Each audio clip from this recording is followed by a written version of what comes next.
September 10th, 2010, from the stylish high-tech underground studios of Ribbit Media in storm-tossed Warwick, Rhode Island, this is NewsUndies.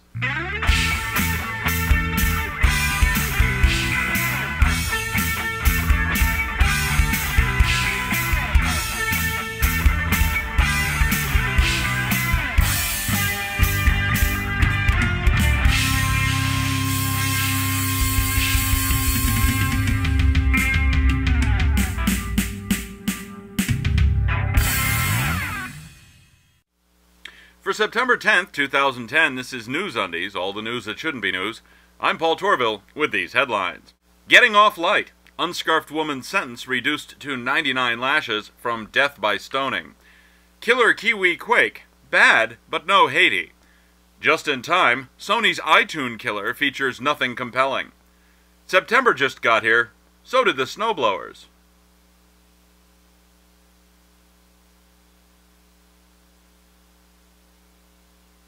Bristol Palin.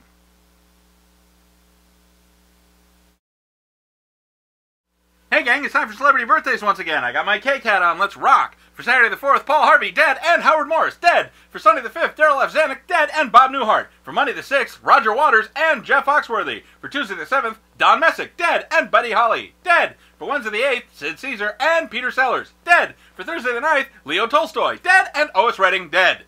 For Friday the 10th, Stephen Jay Gould, dead, and Joe Perry. That's celebrity birthdays. I'm Paul Tourville, and I'm done! We'll have stories in detail right after this. It seems I've acquired a reputation as something of a shameless self-promoter. I don't know how that could have happened. In any event, there's something for nearly everyone in every weekly episode of NewsUndies. Check out NewsUndies at www.newsundies.com or on YouTube. Subscribe on YouTube, like us on Facebook, follow us on Twitter. Share it with your friends. NewsUndies, every Friday at newsundies.com. Check it out!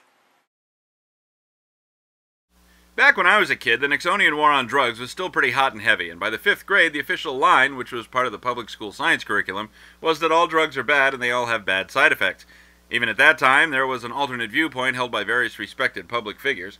That viewpoint was that making drug use criminal makes criminals of drug users, whereas legalized, controlled, and taxed drugs bring drug use out of the shadows and provide a new revenue stream. Prohibition of alcohol in the early 20th century failed. It failed so epically that it was the only amendment to the Constitution to explicitly restrict or eliminate rights, and the only one to be repealed. By many, if not most accounts, marijuana is less harmful than both tobacco and alcohol, which are both legal and heavily taxed. Well, now there's a proposition on the California ballot, Prop 19, to decriminalize marijuana. On top of the same old make it legal and tax it arguments, now the advocates of Prop 19 are suggesting that bringing marijuana out of the shadows will help starve out the Mexican drug cartels, who, it is argued, depend on the illegality of their illicit product to keep demand and prices high, so to speak. In an upcoming book, theoretical physicist Stephen Hawking states that it is not necessary to invoke God to light the blue touch paper and set the universe going. At various points in the past, Hawking has used phrases like, know the mind of God.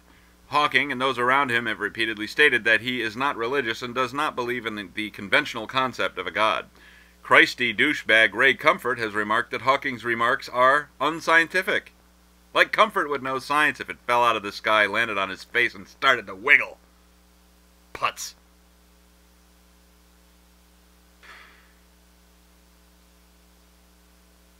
Lindsay Lohan. Stand-up comic Robert Schimmel died last Friday as a result of serious injuries sustained in a car accident. Schimmel had survived non-Hodgkin's lymphoma and had contracted hepatitis C from a blood transfusion, resulting in cirrhosis, and was on a waiting list for a donor liver. Schimmel had seen success in TV, radio, CDs, and with his book, Cancer on $5 a Day. The AP published an obituary which was almost as informative as that. The Associated Press's obituary was devoid of sympathy, flattery, or even useful information. Really, they would have just done better copying the Wikipedia article on Schimmel.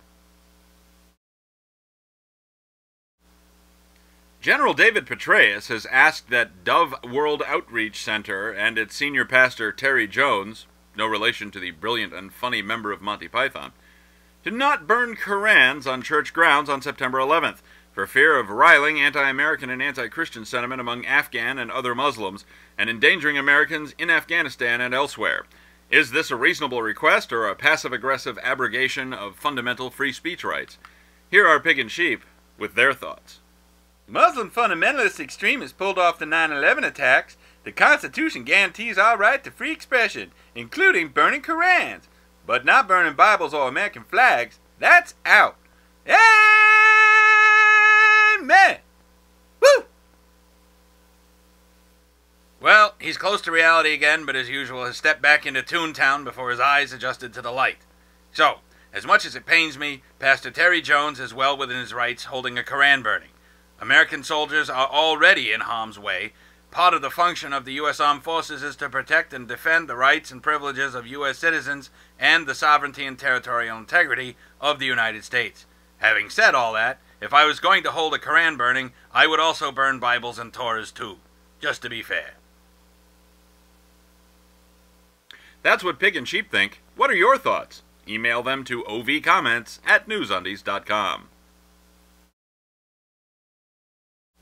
And now, here's Moose Weintraub with the Sports Half Minute. Weintraub Sports Half Minute. It's a whole half minute of sports. 30 seconds of sports. Who's a Weintraub Sports Half Minute? Here's your Sports Half Minute. I'm Moose Weintraub. Mountain unicycling combines the difficulty of just plain unicycling with all the challenges and danger of technical mountain biking. Weintraub Sports Half Minute. Thanks, Moose. Always a great report from Moose. CNN.com posted an article showcasing alternatives to Apple's hugely successful iPad. Apart from HP's Slate, which will run Microsoft's Windows 7, and could be vaporware, and Research in Motion's BlackPad, which will run the BlackBerry OS and may also be vaporware, all the iPad competitors mentioned run Google's Android. The prices all seem to be in the iPad ballpark, and the units surveyed all have smaller screens than the iPad. So that's compelling? I don't know. I'm still not sold on the 7 to 10 inch screen without a physically attached keyboard thing yet. We'll have your exclusive pastcast weather in the final news roundup right after this. You'll notice that when you watch NewsUndies, I'm always wearing a shirt from the Ursus Pacificus Kitsch Cave. Well, now you can too. You can help support NewsUndies by going to the Ursus Pacificus Kitsch Cave and getting some kitsch. And now, here's your exclusive pastcast weather for the week ending Friday, September 10th, 2010. The Atlantic corridor had thunderstorms, then, wait for it, sunny, cool conditions. In the Appalachians, it just couldn't make up its mind. Hot, cool, rainy, sunny, what a mess. The Southeast saw thunderstorms and very warm sun, except where that didn't happen. And that's your exclusive pastcast weather.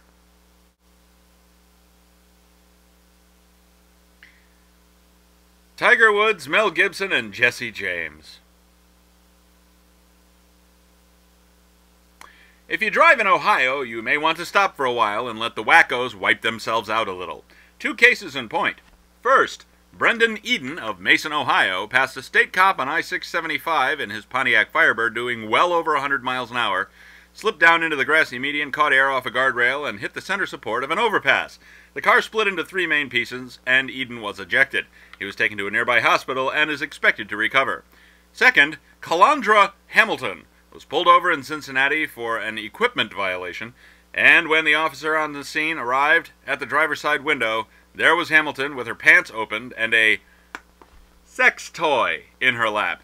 She reportedly told the officer she was working it while driving and was watching a video on the laptop held by her passenger. Officers searched the vehicle and found a broken crack pipe. In addition to the drug paraphernalia charge, she was charged with driving with impaired alertness. That's a huggably soft name for twisting one off behind the wheel. Finally, and I do mean finally, we all saw this coming, didn't we? The blowout preventer from the Deepwater Horizon has been raised, and it has a hydraulic leak, a dead battery, and was not federally inspected as it should have been in 2005. Great. Well, that's all for this edition of News Undies. Remember, News Undies is a weekly show, and we'll be back on Friday, September 17th with fresh undies. If you see news that shouldn't be news, email your story tips to undies@newsundies.com. Thanks for watching. Until next time, I'm Paul Tourville. After that, I might be shocked at how a wild animal behaves like a wild animal. Shocking!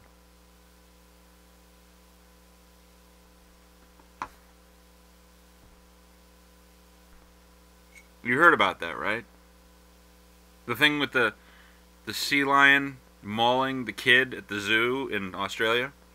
I think it was Australia. Australia or New Zealand, one of the two. I think it was Australia.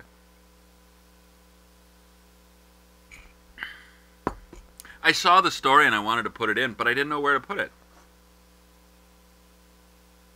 I mean, the driving in Ohio thing was whack job news. It had to be. Sorry. Sometimes there's just too much whacked out crap to fit into one episode of News Undies.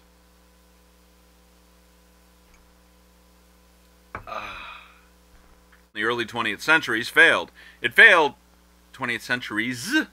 No. The official line was, the official line, which was part of the public school science group. You know, the thing of it is, I've got it right here in front of me in black and white. I still can't do it. Who writes this crap? 3, 2. Prohibition of alcohol in the early, both legal and heavily taxed. Now, while from prohibition of alcohol, 3, 2, 1, mark. Posted an article showcasing alternatives to Apple's hugely successful iPad. Apart from that's out. Amen.